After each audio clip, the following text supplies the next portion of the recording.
안녕하세요. 건강콕콕입니다. 한국인 중 당뇨 진단을 받은 분들은 30세 이상은 16%, 65세 이상은 무려 30%를 보이며 크게 증가하고 있는 추세입니다. 제대로 관리하지 않으면 합병증으로 고생하게 되는 당뇨병에 가장 중요한 것이 식습관입니다. 당뇨병에 좋은 손쉽게 구할 수 있는 식품으로 베스트 7을 선정했습니다. 주의점과 섭취 방법, 베스트 1위까지 잘 들으시고 건강 챙기시기 바랍니다. 첫 번째는 현미입니다. 당뇨에 현미가 좋다는 말은 많이 들었을 것입니다. 현미는 껍질째 먹는 통곡이기 때문에 당뇨에 좋은 식품입니다. 여기서는 쌀이라는 사실이 중요한 것이 아니라 껍질이라는 개념이 중요한데요. 현미는 백미와 비교해 탄수화물의 함량은 비슷하지만 섬유소는 17배, 비타민 B1, B2는 3배, 비타민 E는 4배 정도 많이 들어있는 등 무기질과 미네랄 함량이 월등히 높아 건강식품으로 알려져 있습니다. 쌀은 필요 이상의 당분이 혈액 내로 흡수되지 않도록 막아주는 역할을 해 췌장의 부담을 덜어주고, 현미의 성분 중 가바라는 성분은 식후 혈당치 상승을 억제하는 작용이 있어 인슐린을 조절해 당뇨의 수치를 조절하는 데도 효과가 있습니다. 주의할 점은 소화 기능이 저하된 사람들은 현미밥을 한꺼번에 많이 섭취했을 때 복부 팽만감과 복통, 설사 등의 소화 장애를 일으킬 수 있습니다. 따라서 조금씩 양을 늘려서 천천히 여러 번 씹어 먹어야 합니다. 두 번째는 계피입니다. 다양한 음료와 요리에 사용되는 계피는 세계적으로 사랑받는 향신료 중 하나인데요. 달콤하고 깊은 풍미를 주는 데서 계피의 매력은 그치지 않습니다. 농나무과에 속하는 나무의 겉껍질을 말리는 것을 계피라고 하는데요. 말린 것을 갈면 계피가루가 됩니다. 계피는 특히 높은 혈당 수치로 고민하는 당뇨병 환자들에게 효능이 큰데요.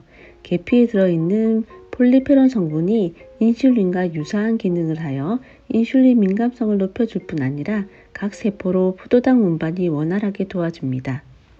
계피를 효과적으로 먹는 방법은, 계피에 함유된 폴리페놀은 수용성이기 때문에 물 1리터에 계피 3-4조각을 넣고 30분 정도 끓이거나 뜨거운 물에 우려 차로 드시면 좋습니다.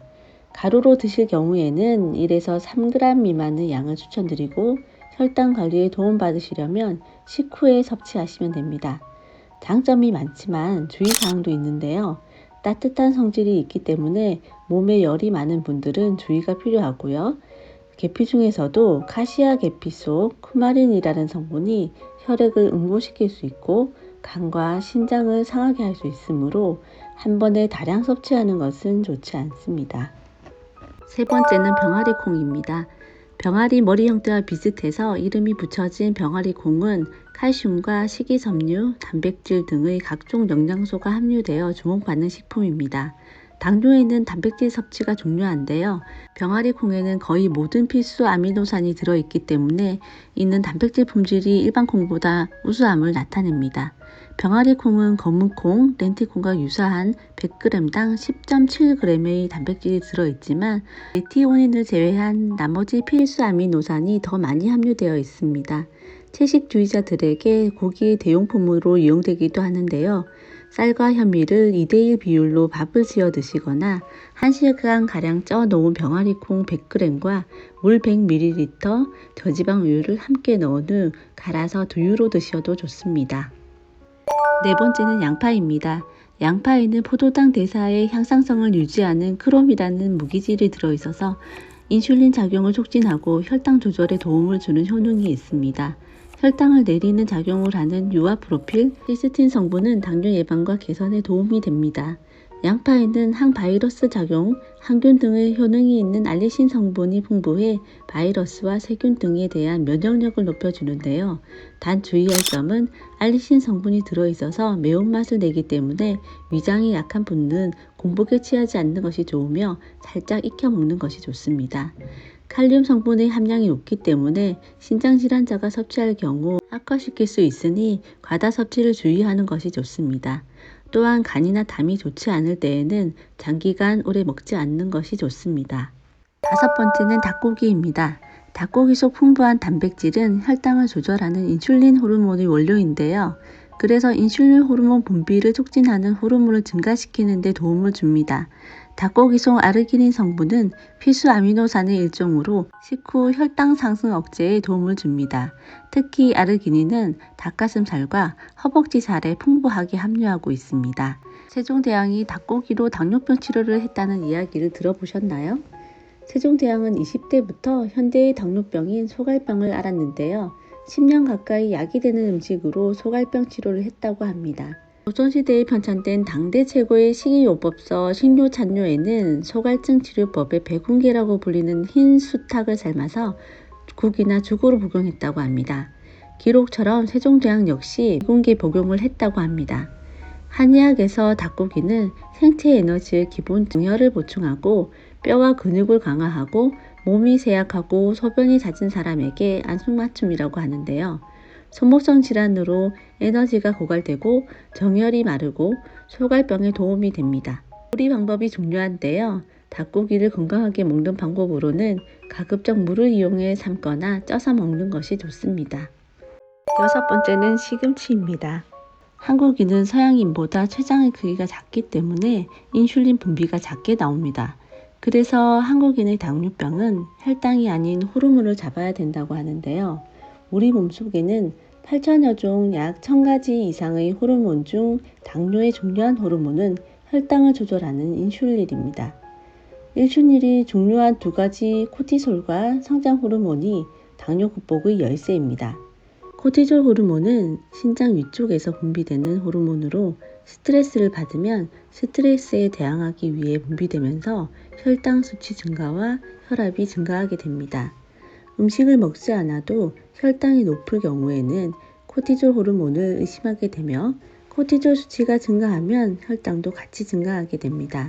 시금치에 풍부한 알파리보산은 비타민 유사 물질로 인체에서 소량 생산되기 때문에 20년 이상 당뇨 합병증 치료제로 사용되고 있습니다.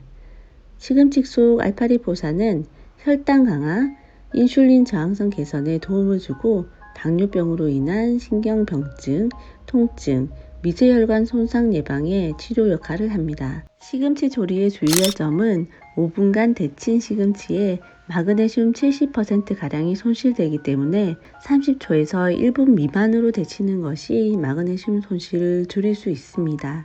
마지막 7번째, 베스트 1위는 바로 생강입니다. 생강은 흑사병이 상궐하던 16세기 유럽에서 먹었다는 기록이 존재할 뿐 아니라 영조실록에 의하면 조선시대 장수왕으로 유명한 영조 역시 생강차를 자주 마셨다고 합니다.